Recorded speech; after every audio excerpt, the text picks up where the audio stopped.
Welcome to the Truth to You Daily Podcast, a podcast designed for teenagers who want to learn more about God's Word and how it impacts our daily lives. Journey with us as we set out to explore God's timeless truth one day at a time.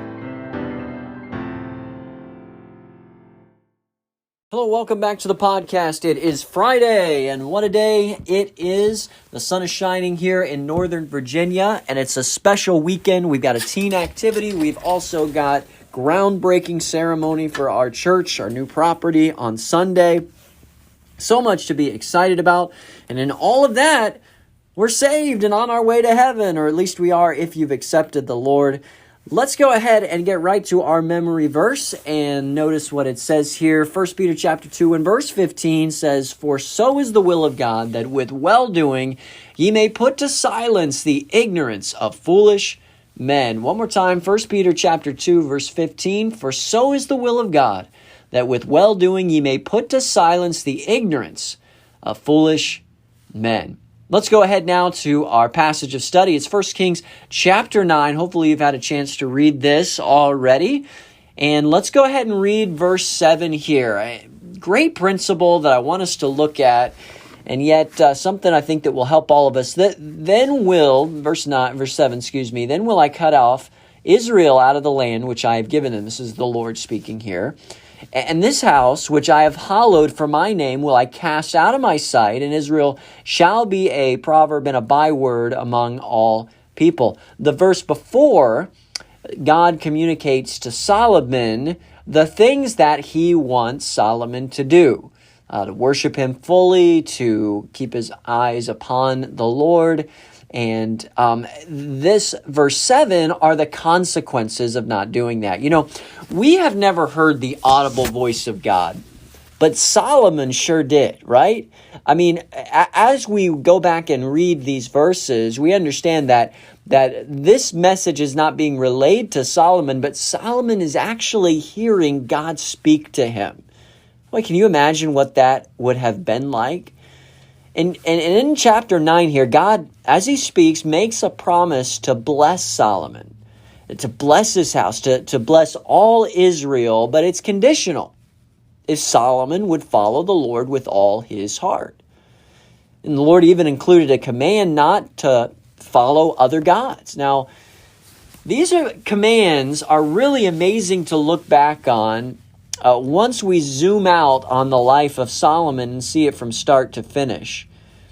Because Solomon made some pretty poor choices in his life. And he would most definitely follow other gods, choose a contrary path than that of the Lord. You remember he married all of these women, and many of which were from pagan societies and places. And these wives brought their gods and put them in the house of the Lord and did all of these things. And before you knew it, you know, Solomon here is got all kinds of things going under the guise of religion, and really the exact opposite of what God intended for him.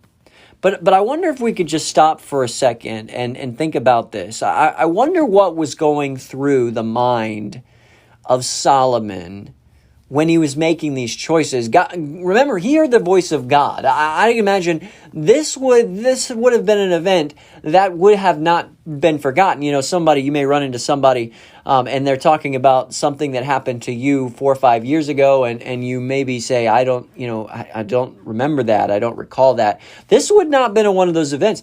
God speaks to you, you're going to remember it. I'd imagine he remembered the details of the way God sounded when he spoke, and would have certainly recognized the voice of God if he ever spoke to him again. But what's going through Solomon's mind? Boy, he knows the conditions. He knows the deal. He knows that if he follows the Lord, Israel will be blessed, and so will he himself. But if he doesn't, boy, things are going to fall apart. And that's, again, what verse 7 is all about. And I just have to ask myself the question, did he honestly expect a different outcome? Did Solomon, did he weigh God's promise, conditional promise to him, and said, and as it were, call God's bluff? Well, God wasn't bluffing for sure, and you would see that in the aftermath of a life of poor choices in the case of Solomon and some of the decisions his sons made, and then how his kingdom begins to fall apart and is divided and so forth and so on. He made these decisions expecting a different outcome, and you and I can make the very same mistake in our own lives.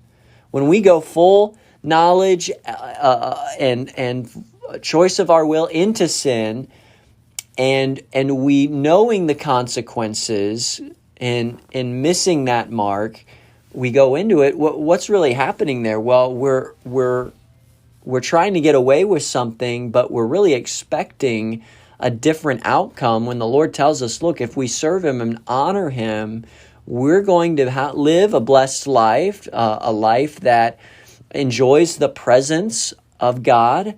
And if we don't, then of course the Lord will chasten those He loves, and He'll do His best to draw us back to Him, and so forth and so on. But we ought not read these verses and even understand what the Lord is trying to communicate to us, and then willfully go in another direction and expect a different outcome. Boy, I just have to wonder what was going through Solomon's head, and sometimes what goes through our head. Hey, let's not live that way today. Let's understand the warnings of God, take heed, and do right.